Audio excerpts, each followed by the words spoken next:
Hi Alejandra, hi Miguel, and welcome to part one of your lesson, okay? So part one of two of your lesson for Monday, the 23rd of March, okay? Now, as you both know, we will be talking about this on Skype, so that's why the videos are in two parts and they're probably going to be a little bit shorter, but we can discuss this during our lesson online. So, today, what we are going to be looking at is with conditionals. We are looking at conditionals and advanced features. We're going to be looking at the grammar page and also looking at activities 3, 4 and 5 on page 77 and the activity on page 159. Now, it is very important that you follow the activities accordingly and follow them very, very carefully. Okay? Now, I want to explain a little bit about conditionals and advanced features. Now, these are what we call past unreal conditionals. Past unreal conditionals. And these are used to express wishes about the past. They often show regret, sad feelings about something that happened in the past. Here's an example for you. If I had studied, I would have passed the test. So that would mean that there is an implication, or it is implied, it's an implied wish, that he or she has studied. And I hope you studied very hard. So how do we form it? So we have past perfect, used in the if clause of the conditional, had and past participle. But in the result clause, we use would have along with past participle. Generally speaking, they talk about how you would act differently if you had more information. For example, if I had known A, I would have done B. So if I had done A, I would have done B. Now, I want you to look at the grammar page, page 159. So it's page 159, okay? So page 159, what I would like you to do is I want you to read through the information, okay, and highlight anything that you do not understand. So if there's anything that you do understand and anything you don't understand, please feel free to bring that to your lesson when we are on Skype, okay? When we're on Skype, we can talk about it and go through it all. Okay, what I want you to do now is that I'm going to give you a few minutes to complete the reference activity. So I'm going to give you a few minutes to complete the reference activity. All right, so I'm going to give you 3 minutes or so to complete the reference activity and have your answers prepared for class. So now, pause the video and I'll speak to you in a moment.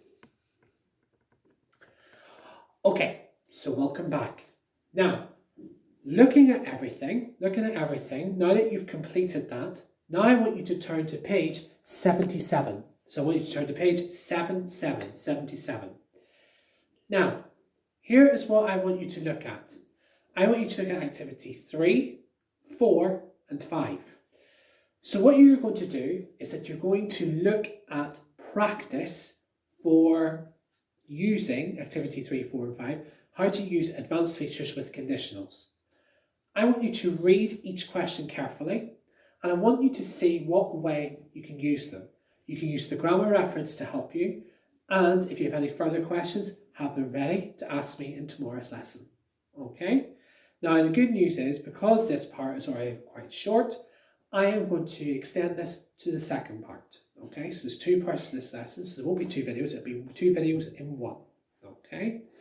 Alright, so I'm going to give you 7 to 8, actually not 7 to 8 minutes, I'll give you 10 minutes to complete activities 3, 4 and 5 on page 77.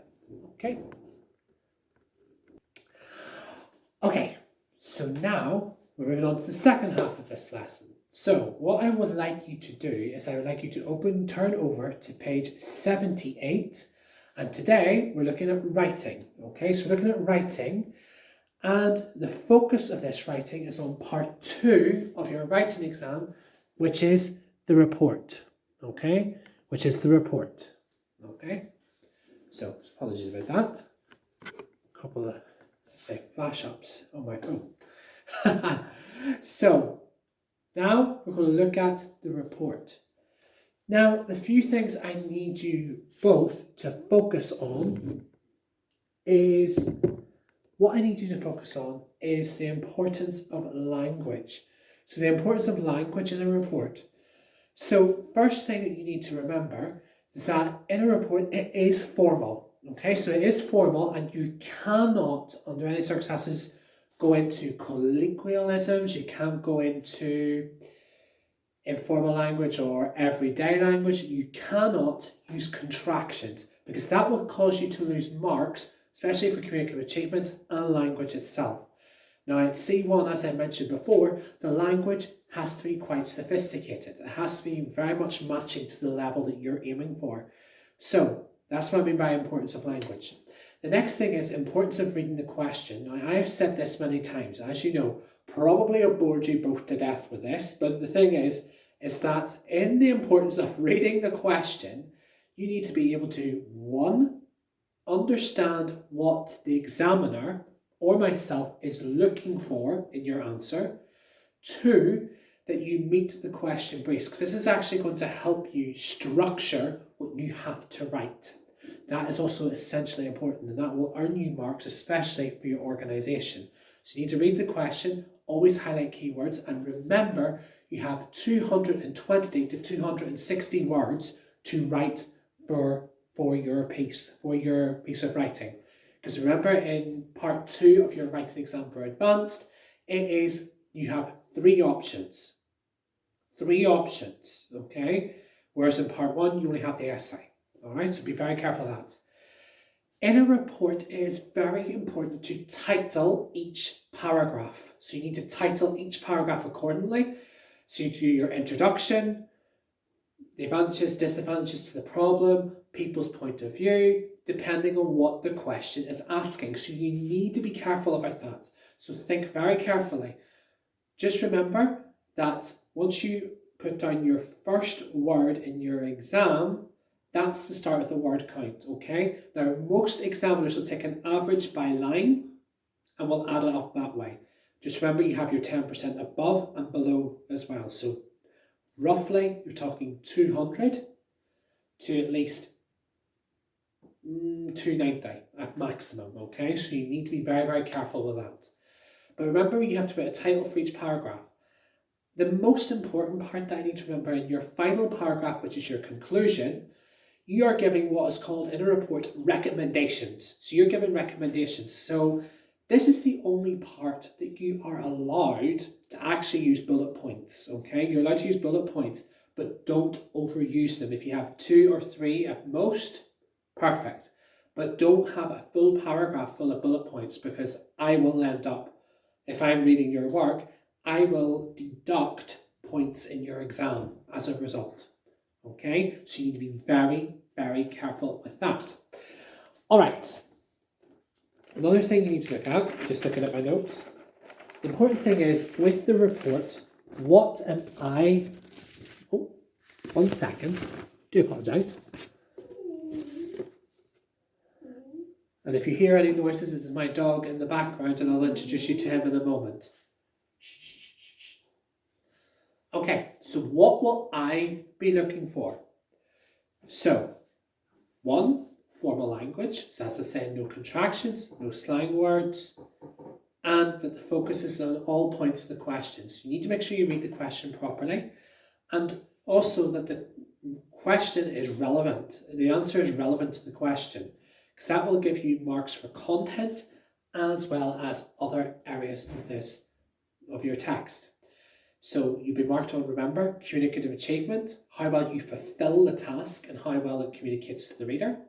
Content is the language and the question brief related to the question, suitable.